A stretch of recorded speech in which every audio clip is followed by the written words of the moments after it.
All of us can, if we desire, tap an unsuspected source of pure energy and creative power. And this source, fully adequate and freely available, is our silent partner, the subconscious mind. By correctly using this potential, we can gain release from tension and frustration and have at our disposal abundant energy and new mental power and physical well-being.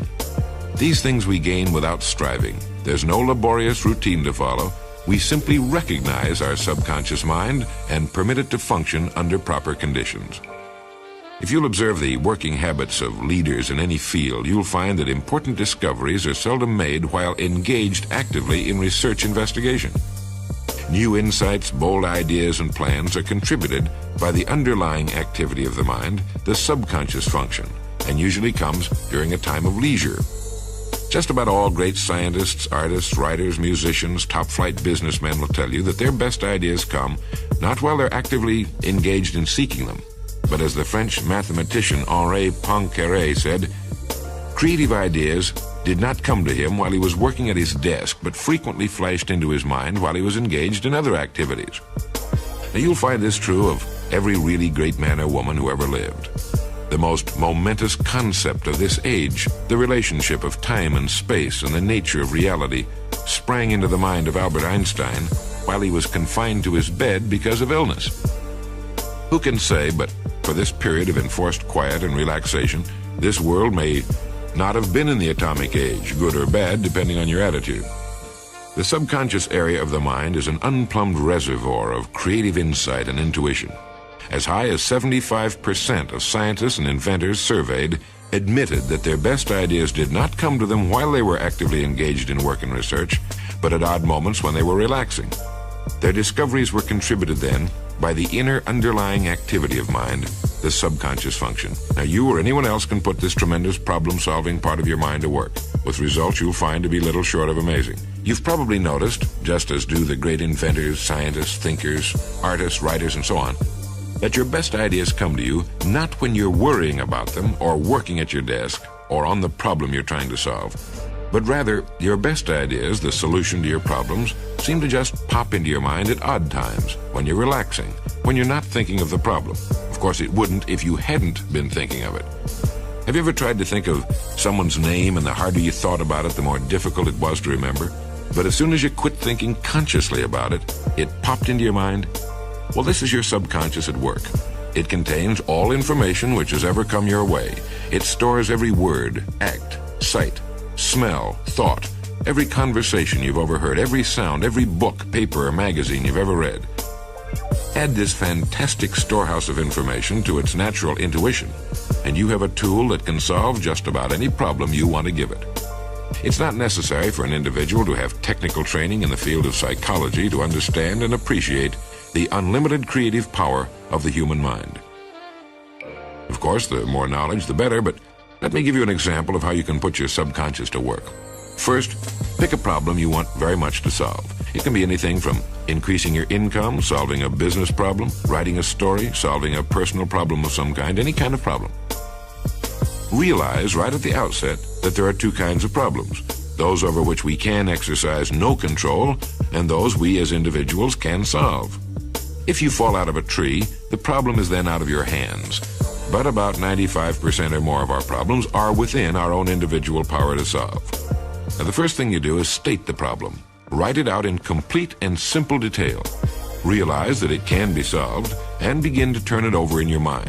Think of as many possible solutions as possible, realizing while you do that you're merely starting your subconscious to work, and that the likelihood of your solving it with your conscious mind is pretty slim, like remembering a name you've forgotten.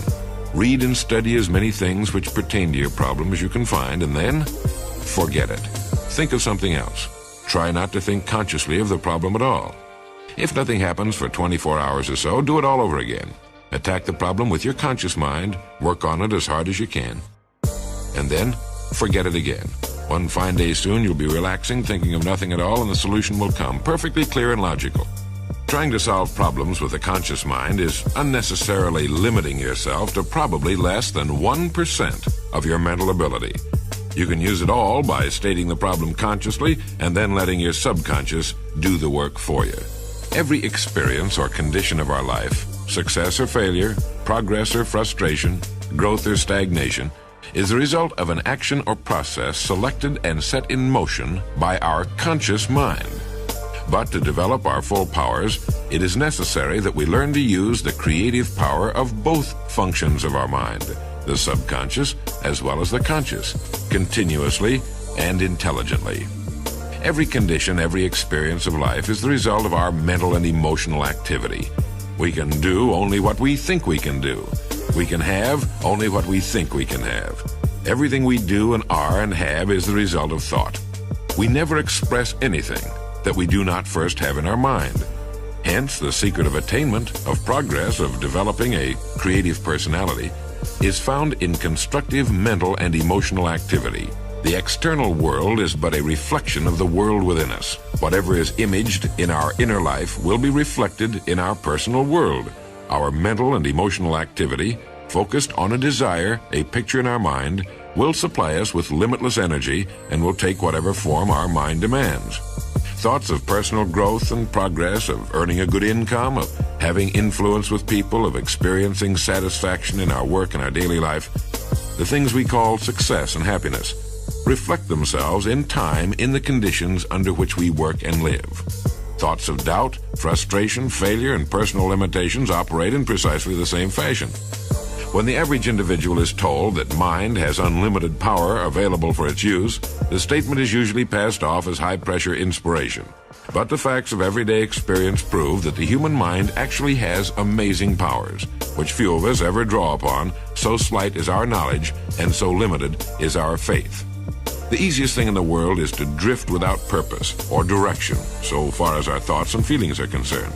When we do this, we're letting the creative power of mind go to waste. Modern science is based on controlled experimentation and observation, and the only way any person can know whether or not mind does have unlimited power available for its use is for that person to test the idea by actual personal experience. Realize that your great subconscious mind must act on orders given it from your conscious mind. Give it a job to do, and then watch the results. Then give it a bigger job, and then another.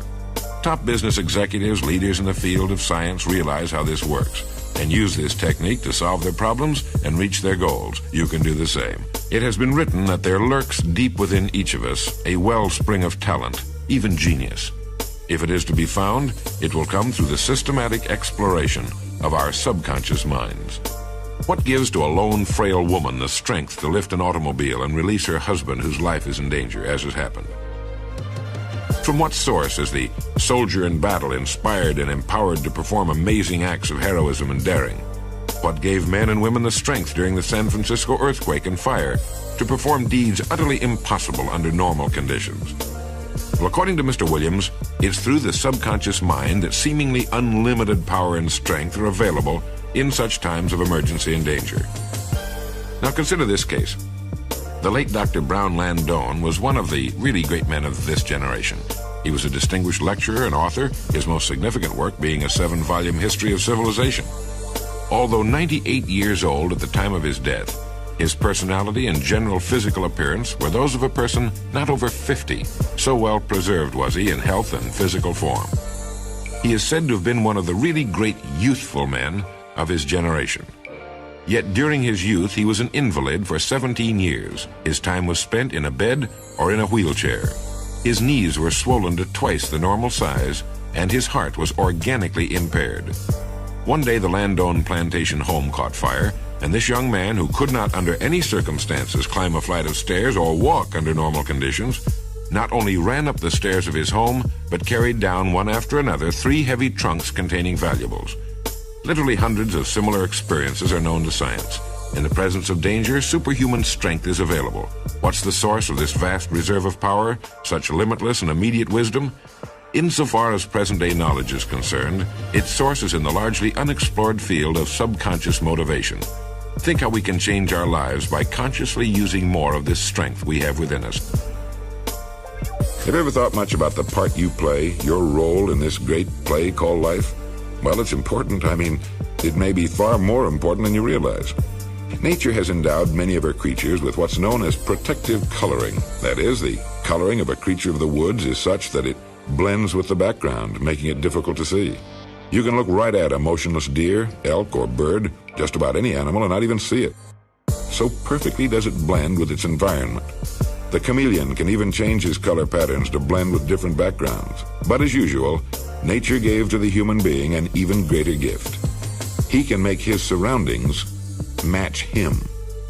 By that I mean, a person's environment will gradually change to fit the kind of person he becomes. And it's here that how we act out our role on the stage of life becomes a matter of the greatest importance. It seems that before a person can accomplish something, he must first become the kind of individual to whom this something would belong. By acting the part of the person he wants to be, he can gradually actually become that person. And as he does, his circumstances and environment will change to fit the new personality. And he's the only creature on earth who can bring about this wonderful and amazing condition.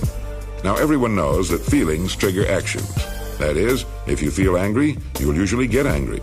If you feel sad, you'll act sad. If you feel happy, you'll act happy. All right. But what far too few people realize is that it will also work the other way around.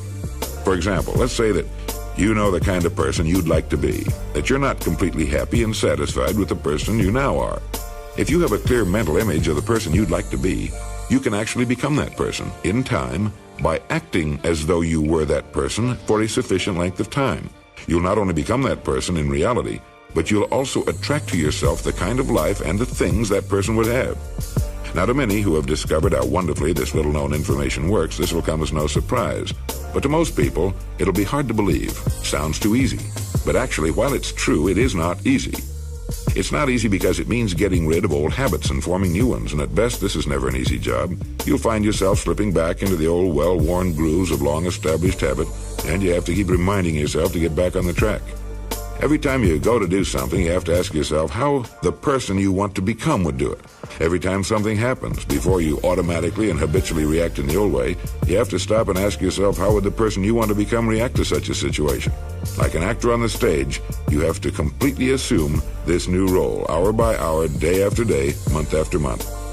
Most of us have a mental picture of the person we would most like to be. We can become that person completely with work and conscientious effort, and our surroundings, our environment, will change accordingly. One of the best I've come across in a long time is called Psycho-Cybernetics. It's written by a highly successful and respected plastic surgeon, Dr. Maxwell Maltz. A fellow of the International College of Surgeons, Dr. Maltz has practiced in England, France, Germany, Italy, and Latin America, and of course the United States, and has lectured before the universities of Amsterdam, Paris, and Rome. He's written 8 previous books, and he knows what he's talking about. He's made an astonishing discovery which vitally concerns your future and which is revealed to the world for the first time in this amazing book. Now, don't let the title scare you, Psycho-Cybernetics. It simply indicates how you can psychologically control the goal-achieving machine that you basically are. Now, the book has to do with understanding your real self, not the self you think you are, but the real, unique, and enormously powerful self that we habitually hide under feelings of failure and inadequacy. New methods growing out of the work and findings of clinical psychologists, practicing psychiatrists, and cosmetic or so-called plastic surgeons have resulted in rather dramatic changes in personality, health, and apparently even in basic abilities and talents. Chronic failures have become successful. F students have changed into straight A pupils within a matter of days and with no extra tutoring. Shy, retiring, inhibited personalities have become happy and outgoing. In summarizing some of the results that are now being obtained, T.F. James has written, "Understanding the psychology of the self can mean the difference between success and failure, love and hate, bitterness and happiness. The discovery of the real self can rescue a crumbling marriage, recreate a faltering career, transform victims of personality failure. On another plane, discovering your real self means the difference between freedom and the compulsions of conformity." The most important psychological discovery of this century is the discovery of the self-image. Whether we realize it or not, each of us carries about within us a mental blueprint of a kind of picture of ourselves. It may be vague and ill-defined to our conscious gaze. In fact, it may not be consciously recognizable at all, but it's there, complete down to the last detail. Now, this self-image is our own conception of the sort of person I am. It has been built up from our own beliefs about ourselves. But most of these beliefs have been unconsciously formed from our past experiences, our successes and failures, humiliations and triumphs, and the way other people have reacted to us. We proceed on this picture of ourselves just as if it were true. I mentioned on this program about an amazing survey conducted by a psychologist in which he asked thousands of people what they were living for. It turned out, even to the experts' astonishment, that 19 out of 20 of them didn't have the faintest idea what they were living for. They were just living and waiting. They were waiting for some opportunity to come along, or waiting for someone to die, or a different political party to get into office, or to take a trip. They were simply waiting for a better time. Now, it's a well-known fact that people aren't operating anywhere near their peak efficiency when they're waiting for something. And it's also a well-known fact that people are happiest when they're operating as close as they can to their peak efficiency. So these people who were and are waiting for something in the future to happen to them aren't getting anywhere. They're not accomplishing anything particularly worthwhile, and they're not nearly as happy and interested in life as they could be. I was thinking of this when I read a great quotation from the Sanskrit called The Importance of Today, and it goes like this. Look to this day, for it is life. In its brief course lie all the realities of your existence, the bliss of growth, the glory of action, the splendor of beauty. For yesterday is but a dream, and tomorrow is only a vision. But today, well lived, makes every yesterday a dream of happiness, and every tomorrow a vision of hope.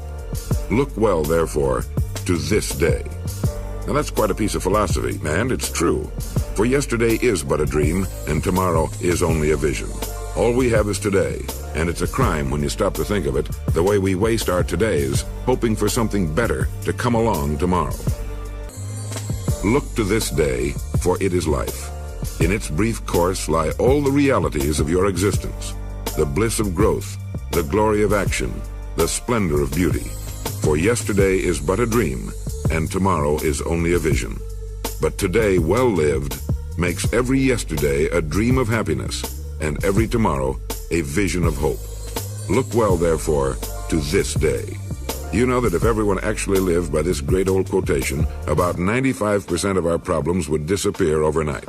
Brisbane said, regret for time wasted can become a power for good in the time that remains. And the time that remains is time enough, if we will only stop the waste and the idle, useless regretting.